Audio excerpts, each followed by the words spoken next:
Tonight, Elaine Thompson, Bohemian artist, author, historian. Elaine has been known for her U.S. Open and PGA golf paintings, her Long Island scenes, the Big Duck, Fire Island, Montauk Lighthouse, and her love of history stems from her heritage family, who settled in Boston in 1630. She's direct descendant of President Ulysses S. Grant.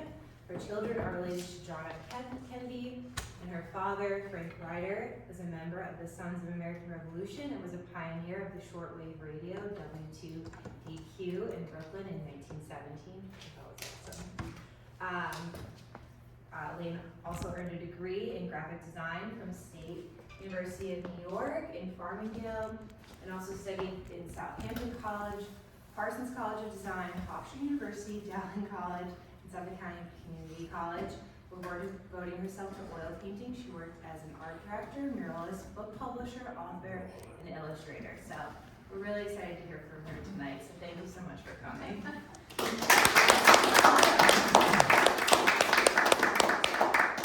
She's going to unveil a new painting. Yeah.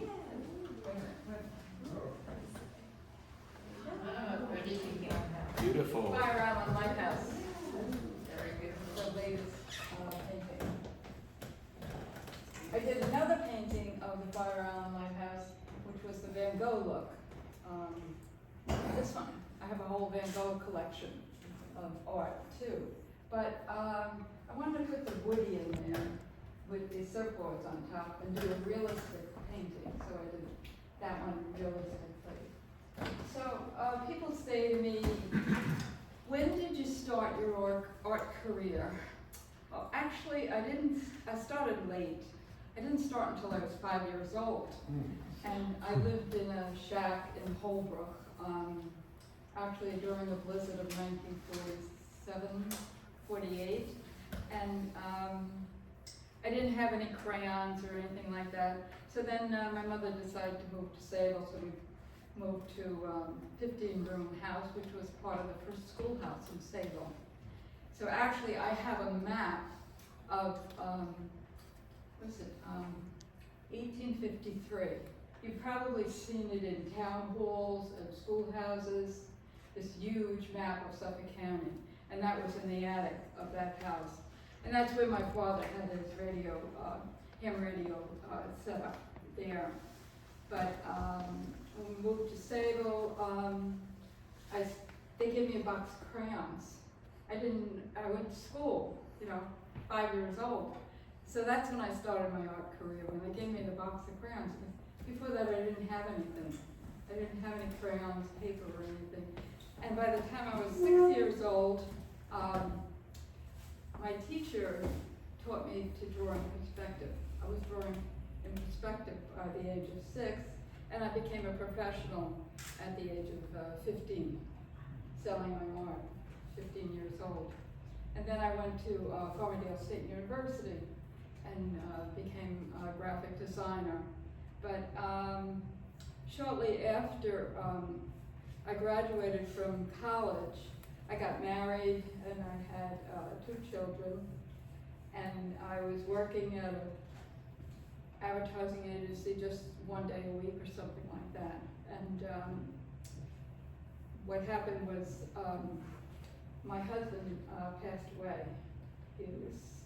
He had a heart attack. So I had to have a way of supporting the children. So I worked, and I said, I can't leave them with a babysitter. I brought the business into the house. So then I kept that agency for 19 years until I went to work for the town of Islip. And I was involved with the garbage barge. I taught the residents of the town of Islip how to separate their garbage. So the first night on the job, I had a press conference the next day, and I worked until 2 o'clock in the morning. My husband said, this is a town job. You're supposed to, knock off at 4 o'clock or 5 o'clock. You don't work all night long. I said, yeah, but there was nobody else to do the work. Second night, same thing. But we had the press conference, and we taught the people how to separate their garbage. But I worked for the town of Islip for 10 years, and then my job title was eliminated. The funds for my job were put into a savings account, and for the photographer, both of us. So then I sued the town of Islip because I was in the union and they were trying to bust the union and say that we were going to eliminate other positions. So then I was denied work from governments all over the state and even up to the federal government. So I decided, well, I guess I better paint. It's a good idea, because then I won't have to do government work. So a friend of mine said, you know, Elaine, the US Open is coming to Bethpage. Why don't you submit a design to the USGA for the poster? So I did, but Lieber and Neiman had already submitted a design. But then my poster became the commemorative painting for the state of New York. But I outsold Lieber and Neiman. I put it in 40 different locations on Long Island, and he had, publications where it's 3 million copies of his, be publicized. But I outsold him, and so then the next time a U.S. Open was coming to Long Island, USGA denied Lieber and Neiman and decided to have Elaine Thompson. Actually, they denied Lieber and Neiman 3 times. He was trying to get the commission, and they said, no, we want Elaine Thompson. We don't want Lieber and Neiman. So I got that, and then that's how I did actually 7 commemorative paintings for the U.S. Open. And I sold the first painting for $100,000. Where is it? Right down behind you. Oh, it's behind me, this one. Yeah, a billionaire bought this. And he also commissioned me to paint his house. How big Actually, was not a house, the painting? it's a mansion. How big was the painting? It's That one? that one's 2 feet by 3 feet. And the mansion that I painted was 5 feet long on the North Shore of Long Island. He also bought the Montauk Lighthouse painting for that. So that's how my career in painting started.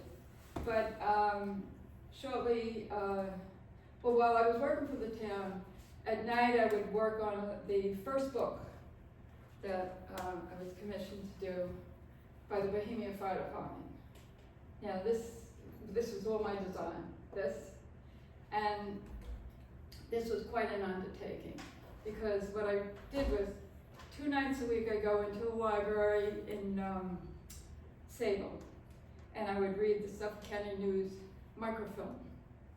So I'd go to work until 5 o'clock, come home, cook, and then go to the library and do research for 3 hours or 2 hours, and then work until midnight writing each chapter of this book. And it was really quite an undertaking, because I interviewed all the fire chiefs that were living all around the country to find out stories. But I actually felt that I lived 100 years. This is a 100-year book, because I read the stories of the firemen that were fighting in the war in Europe, in the First World War, Second World War, their stories. So I felt like I knew these firemen. And then somebody called me on the phone. I said, oh, I'm upset. One of the fire chiefs had died. Well, when did he die? I said, he died in 1905. I said, how could you know him in 1905? I said, no, but I read all his stories. I read all of his thoughts. I read the minutes and the stories that he wrote. So I felt every single year like I lived every year. So I learned what happened when World War I was ending, and all the people in Bohemia would go out and start a parade. They were banging on drums in the streets and everything. And what was it like during the Great Depression? I never knew what it was like during the Great Depression, because that was before my time. But in Bohemia, they were very poor. So I interviewed one of the people that had a butcher shop in town. Her family had a butcher shop, and her father had a butcher shop. And she said they were so poor during the Great Depression that we would go around, deliver meat, and they would only buy soup bones to make soup for the week. And they grew their own vegetables, and they grew their own pigs and chickens, a lot of chickens. But it was a very difficult time for them. They weren't as wealthy and as affluent as in Sable, you know, but Bohemia built the first firehouse, and they didn't have fire engines. They didn't have, you know, they had a horse-drawn fire apparatus trying to fight fires in the Connecticut State Park. One of the chiefs, they used to carry these 5-gallon tanks on their back and walk in with 5 gallons of water. One of the smart guys would walk in with an empty tank, fill it in the stream, and then use it. But it was useless, you know, everything burned down. All the gin mills in the town burned down. So it was an amazing time. And so in this book, you can look at it. Each chapter is, I have over 600 photographs that I put in here, and collected stories from all the chiefs. But I think this is, you know. Each chapter, what I would do is I researched world history first. And the first part of the chapter was on the fire chief and his reign, as long as he served. So it would tell you what was going on in the hamlet. In those days, town hall didn't run things. The hamlets ran things. They had all their organizations in the towns, in the hamlets. So the first chapter of these would be what's going on in the world at the time. And then it would go into what was going on in the community and all the fires, and I have the clippings. You can actually read all these clippings of, I mean, if you read the book, these were the clippings of when I did the research, microfilm, in the Suffolk County News. So that was, it's an amazing thing, having the feeling that I lived 100 years and know exactly what it was like these 100 years of this book. So I'll pass it around if you want to look at it. That was the first one. So I designed it, I did the illustration. At that time, you do paste up at mechanicals, there were no computers. And it was a big undertaking. 5 years took me to do that book, with all those pictures and everything. And the next book is, while I was working for the town, so heavy. You've probably seen this book. I designed this book, The Town of Islip, and did all the graphics design in it. And it has the veterans, and the Korean veterans and the Vietnam veterans, because they had another book before that. So, pass this one. Hold it.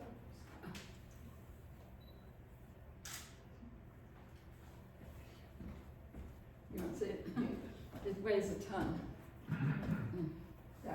fine, you're right. Then there were people that, that didn't send in their forms. So this was the next book, the town decided to do another addendum of people that didn't get their information in, and people that were in other wars too. But I did all the graphics on this, and has backgrounds of everyone that was, but even the logo designs. You know, wherever I go, I see designs that I've done. For 30 years, as a freelance artist, I did the artwork for Suffolk County Water Authority. And to this day, you'll see the logos that I've designed. And in the town of Islip, if you see a no trucking sign, that was my artwork. It's all over the streets in the town of Islip. But the RAP logo, that's my design, the RAP logo, yeah. So, So do you get $1 for every truck that they have it on and every poster that they No. have it on? They all no, wave at everywhere I her go, I though. see my design. They all wave at her as they drive by. But if you see proclamations for state, town of Islip, town of Brookhaven, marriage certificates, that's all my artwork. I did all that artwork, so the artwork is everywhere. Besides doing the posters, the US Open posters. So then I went on doing the Van Gogh collection. The way I did the Van Gogh collection is I'm always invited to the press club's Christmas party, Long Island Press Club's Christmas party, because I donate something to them for their charities. So I said to a reporter that I'm doing this painting, well, he knew I sold this painting for $100,000, but I said I was doing a painting of the Montauk Lighthouse in a Van Gogh look. So he published it as his first article of the year, the Montauk Lighthouse, and a nice big story. People held on to that story for a whole year. They had it in their briefcases, and they were ordering prints of Montauk Lighthouse. Then the next year, I was thinking of doing the Big Duck, and he was at the Christmas party. He said, "What are you working on?" I said, "Oh, I'm working on, this is 2 weeks before New Year's Eve." And he says, I said, "I'm working on a painting of the Big Duck." "Oh, and when will it be done?" I said, "Oh, it'll be done in 1 week." I never did a painting in 1 week. I said, "It'll be done in 1 week." He says, "Because I want to do it my first story of the year." Wow. So I had all the research done on it. I had taken photographs of it. I do a lot of research. Every time I do a painting, I do a tremendous amount of research. So then I got the painting done in 1 week. So that was his first story of the year. So that gave me a lot of publicity, a lot of really good publicity with the Big Duck. And I said, you know, this Van Gogh collection is really going good. But when I was doing the painting of the Montauk Lighthouse in the Van Gogh look, my husband Red comes in the studio and he says, "What is that?" I said, "Well, that's a Van Gogh style, because everyone does a painting of Montauk Lighthouse, but I wanted it to be unique. And I do like Van Gogh." So I said, "That's Van Gogh style." He said, "Who the hell is Van Gogh?" I said, "Well, he was a famous painter from a while ago, but I think this will be a really good hit." So people called me and they said, "You combined two of my favorite things that I love." And I said, "What's that?" "Montauk Lighthouse and Van Gogh." So that, to this day, is one of the best-selling prints, is that. But then I did the Fire Isle Lighthouse.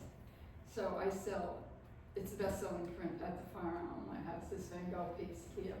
I mean, I think last month, between Montauk Lighthouse and Fire Isle Lighthouse, I sold about $3,000 worth of prints to both places. and they're flying like crazy. Wow. And somebody said to me, you know, your prints are the only ones that are selling here. They're selling very well. So then I decided I wanted to do something different. Fire Island has in a different style. So that's when I did that one. But I also do the pets, the lady golfer. The lady golfer I was at a golf show in Hauppauge, and I had a sketch on a piece of tissue paper, and this guy comes up to me and he says, what are you doing next? I said, well, I'm gonna do the lady golfer. I'm thinking of doing a lady golfer. He looked at the sketch, and because my husband said, don't just bring a sketch. I said, no. So he saw me talking to this guy, and I had the sketch, just a sketch for a lady golfer. And he said, well, do you take credit cards? I said, how much is it? I said, it's $5,000. So he said, do you take credit cards? I said, yes. And he said, I said, what did you want in the background? He says, I'll leave it to you. So I finished the painting. I called him, I said, the painting is ready and it's Timber Point. He says, this is a guy from Nassau County. I said, Timber Point. He says, Timber Point. He says, I go there every Wednesday with my friends. I mean, what are the chances of Right. Should have said $6,000. Yeah. Yeah, what are the chances of that being? So my daughter is actually the model for that. And then I wanted to do the Statue of Liberty. Because I really wanted to do that one. That one worked out well.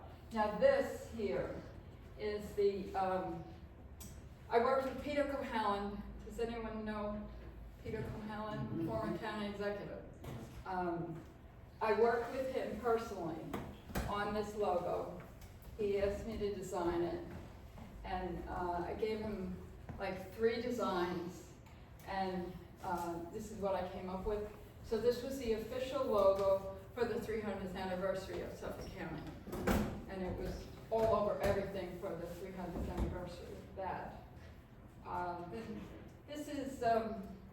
This is from Fiddler on a Roof. At one time, I worked with, I designed the Vietnam Memorial Statue for the poster for Washington, D.C. I worked with Dan Rosenheck. He was my photographer in Plainview. And he connected me with this guy that wanted an advertising campaign, advertising his board. This is the illustration board. It has like a chalky finish on it, how well you could do the illustration. So that was a whole advertising campaign for the Fiddler on the Roof. But Dan Rosenheck was the one that brought me in on the project of the Vietnam poster. Unfortunately, in 1987, we were over at Fire Island. We used to go to Davis Park, and there was a fog for 4 days.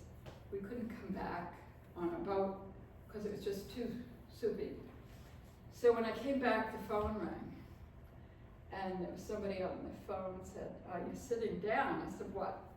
He said, well, Dan, who used to fly, he flew the same path as John F. Kennedy's son. Dan Rosenheck crashed into a mountain because of the fog. So 4 people died. So that's how I got involved with the Vietnam poster in Washington. I actually flew down there in his plane, met with the committee, and then I had 4 designs. They sent them over to the president, Ronald Reagan, and he approved the one with the flag. You know, the flag in the background, and 5 stars of the are showing for the 5 branches of service in that poster. So what else do I have? Oh, pets. I just sold the original of that Yorkie. guy's coming tomorrow morning to pick it up. He's giving it to his mother for Christmas. Then Theodore Roosevelt. I wanted to do him in front of his house. So what I did was I photographed the statue that's in Oyster Bay, but I wanted it to be a real person, not just a statue. I did a lot of research on it because the statue's not that precise. I'm very, very precise about everything. So I had to research his boots and his hat and everything else on that. So then I combined the two into the painting. Then the George Washington one, so I wanted to do a whole presidential collection of John F. Kennedy. Next one is going to be Reagan. This is George Washington. My daughter came to me and she said, "You got to do a painting of the prayer room in the Capitol building in Washington, D.C." I said, "Prayer room? I didn't know there was a prayer room." She said, "Yeah, there's a prayer room there, and the public's not allowed to go in there." So I needed to get photographs.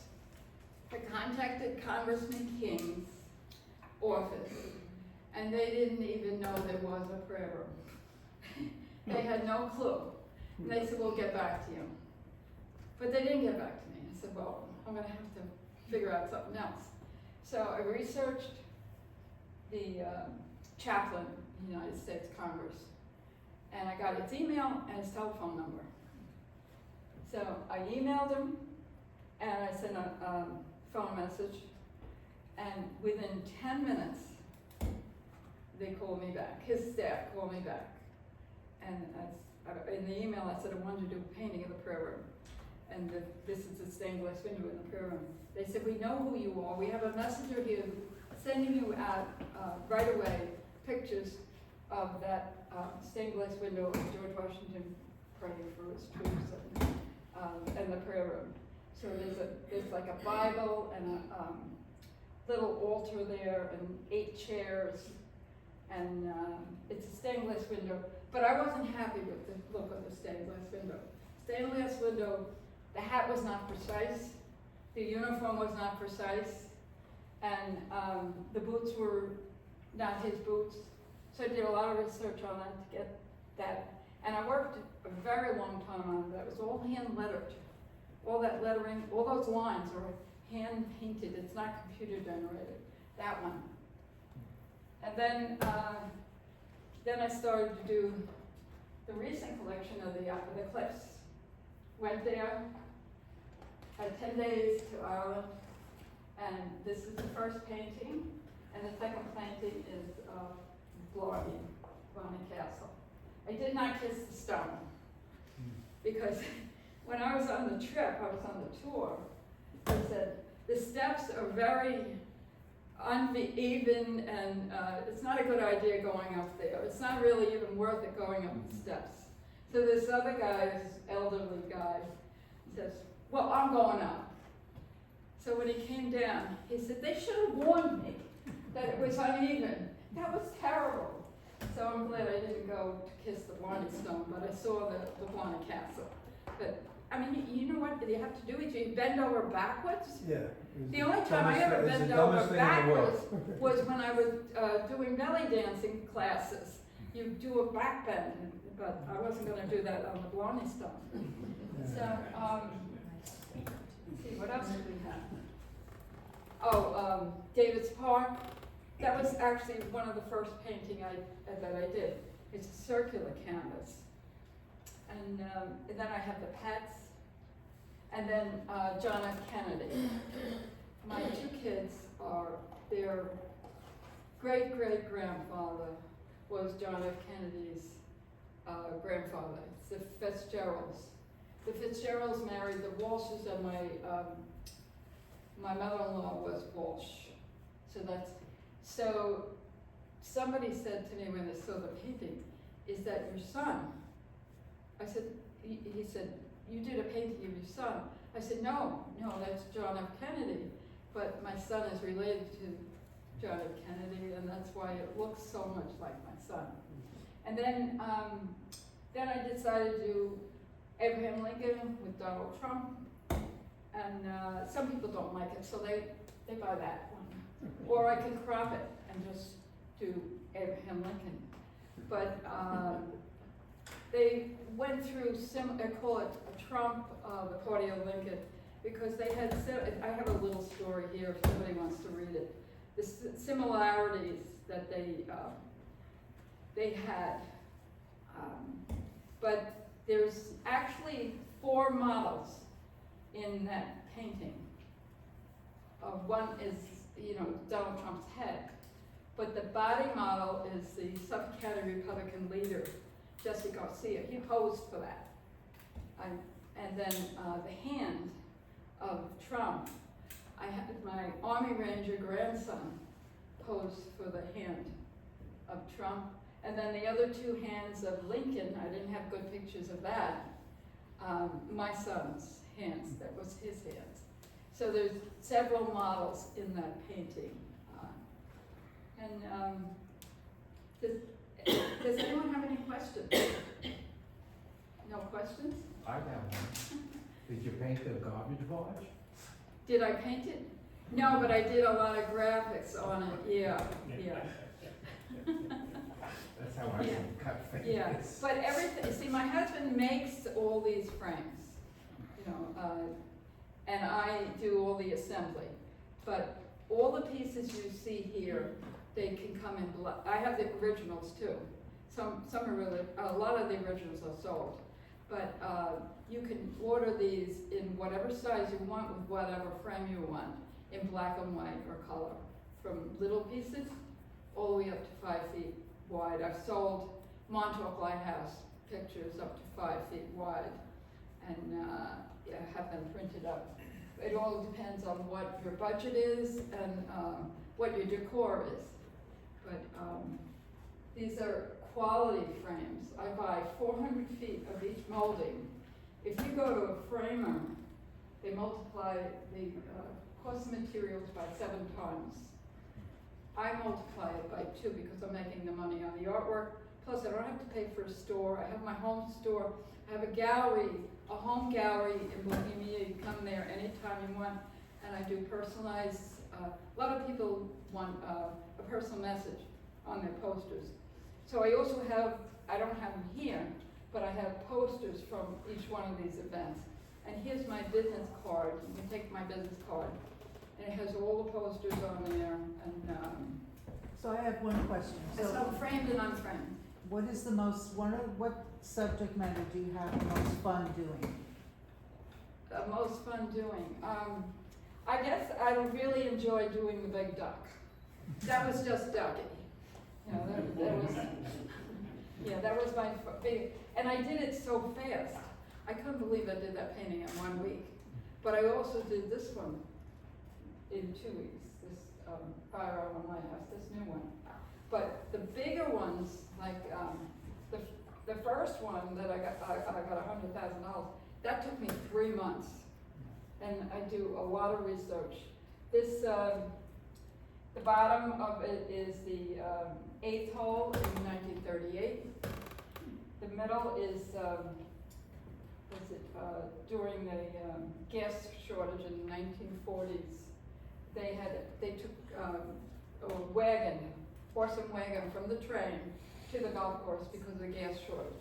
And then this is the 16th and 17th hole at the top. But I would tour the golf course for a couple of hours. They would drive me around, one of the guys there. And, Which golf course? Bethpage. Now, the Bethpage, this one, this is the 2009. The best-selling poster ever. I sold 5,000 of them, sold out. That's why there's a small one here, because it's completely sold out. So to get that vantage point, I had to be up on a ladder. And I was running against a deadline. It was in October. There were 40-mile-an-hour winds.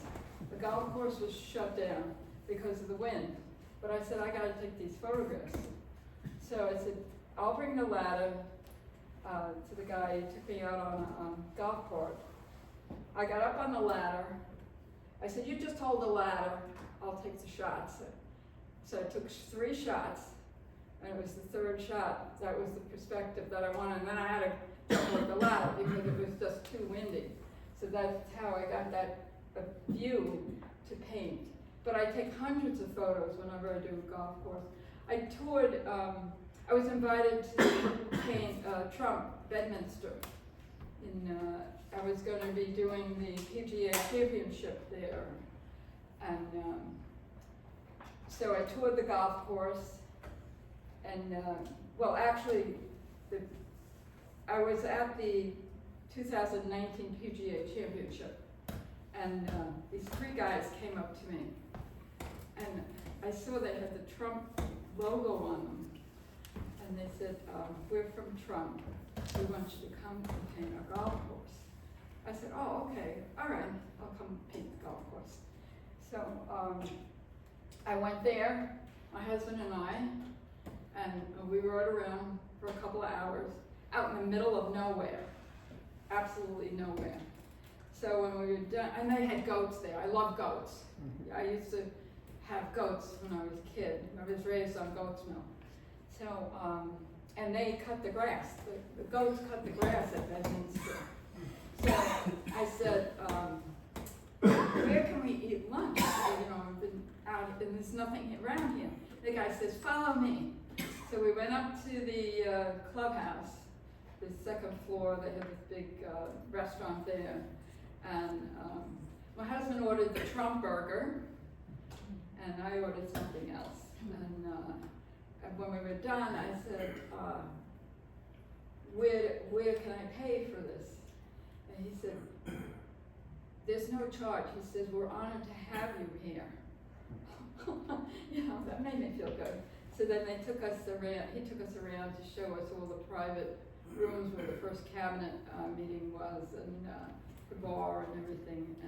But unfortunately, because of January 6th, the PGA pulled out of the championship there, and I saw prints there of that painting. I should have brought a picture of it. It's a huge painting. When you do the PGA ones, do they pick like the date, or do you? What?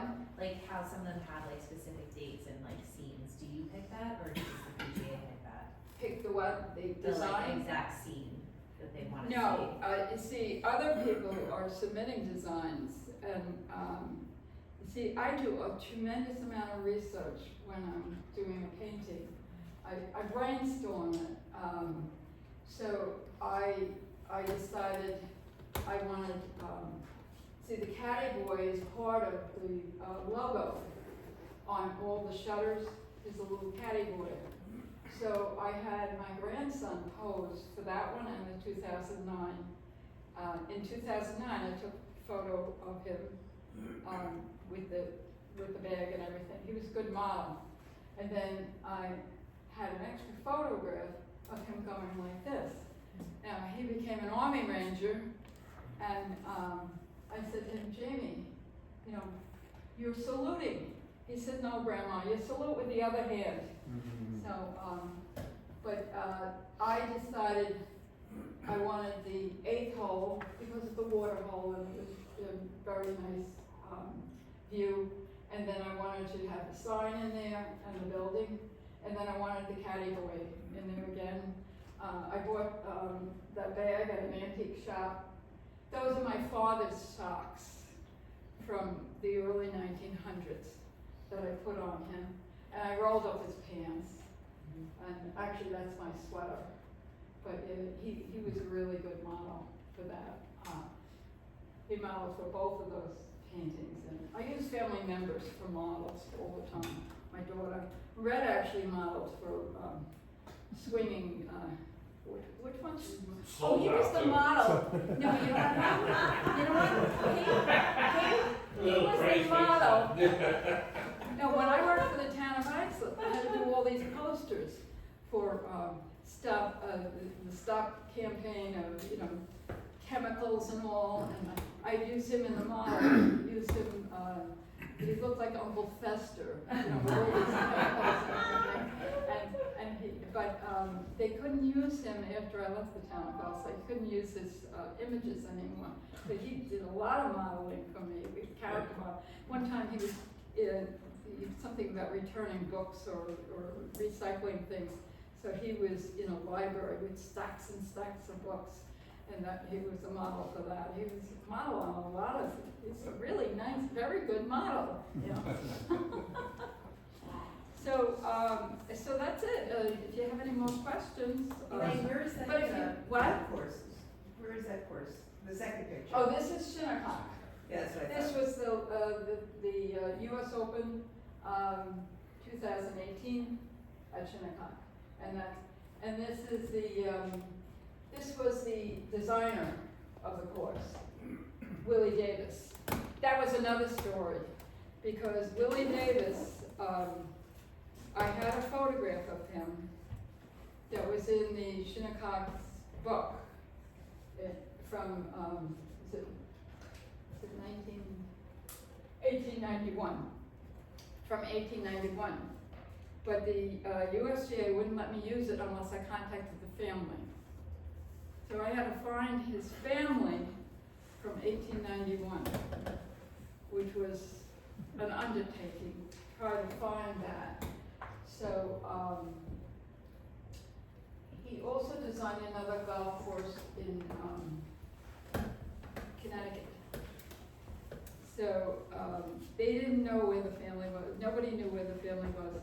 But when I contacted Connecticut, they knew the family name, and they told me the name of the person. So they were out in Ohio, and I tried to research that, and I found out that the woman died a month before that, so she couldn't sign off on the release of using the photograph. But then I found out that one of his relatives was living in West Sable. Wow, jeez. Yeah, West Sable. So the whole family, he signed off on it. The whole family came to the US Open when I did that painting of him. As an artist, is it hard for you to sell the original work? No, because I get a lot of money. Yeah, so you No, you can you see, separate it? I do a high-end scan, and I can have a canvas printed that looks exactly like the painting. So I have, I have that.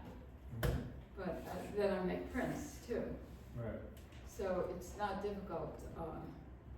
That's the thing, is you make a scan of it. And I also produce, I didn't bring any here, note cards with the history on the back. I sell a lot of note cards, tremendous amount of note cards. One event out in Southampton sold $700 worth of note cards in 2 days. That was the big duck note cards. Sure. And the Montauk Lighthouse note cards. Those sell very well. Yeah. But I don't care, but I don't have to keep the original because I have the image. I can see the image of that. Do you have a gallery other than your home? Yeah, well, it's a full gallery. You just have, it's all, I have framing there, note cards. It's all set up as a gallery, and we live in the back of the house. So you just call and let me know when you're coming. I have this guy coming tomorrow morning at 11 o'clock to pick up the little door. I hope he'll commission me to do his house portrait, because he Yeah, lives. we haven't used the front of the house in 30 years, 40 years. Little eggs. No, it's not that long. I've had the gallery for probably 20 years.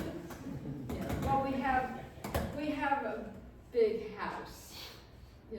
Behind the house is a lot. Big great room and another room beyond that. So we have plenty of house there. So we don't really need the front. Well, we could use the fireplace, but I can't put the fireplace on with all these paintings in there. Question, since you mentioned it, how often are you commissioned to paint someone's house? Is that frequent nowadays? Well, I think the guy that's going to buy, that's picking that up, his mother came to me and she bought the big duck thing for somebody in New Jersey, her son. She wanted the Yorkie. She saw the original. She says, "I'll think about it." So then she texted me, she emailed me, and she said, do you still have the Yorkie? This was about a week ago. And I said, yeah, I have the Yorkie. She said, well, my family is gonna chip in and they're gonna buy the painting. But my son may want his mansion painted in Lloyd Harbor. Lloyd Harbor, yeah. So he has a mansion. Bert doesn't know where that is. Zero clue. What? You don't know where that is? Lloyd Harbor? Well, then Pennsylvania. it's beautiful. Lloyd Harbor is a. He's not from around here. Oh, Lloyd Harbor is in Nassau County, and it's on the Long Island Sound, and these mansions along there are very high end. Spectacular. Yeah. It's gonna be bigger than yours, bigger than your mansion. Wouldn't it be funny if you showed up and they wanted you to actually paint their house? Oh, Like, actually paint the house? You would be like, wait a minute, that's not what I meant, that's not what I Two meant. coats, 2 days. I do That's paint not what I the meant. house. Remember, the last thing we printed was a bedroom. We're talking about 2 coats, 2 days. Oh, yeah, yeah. Paint the house. Yeah. Well, we decided to cathedral the ceiling in the bedroom instead of having just a flat ceiling. So then we sheetrocked it and put a skylight in it that is leaking right now. They always do. We put 2 coats of paint on it. Yeah. Some of the rooms, the ceilings are too high for me to paint, but I do painting. Yeah. When I lived in Oakville, I painted the whole outside of the house twice, cedar shakes. Yeah. Yeah, unbelievable. So if anybody wants any gifts for the holidays, let me know. It's a great gift, and I can put a personal calligraphy message on the back to a loved one or whatever. And my business cards are over there for you to take. That's it, I guess. okay, thank you.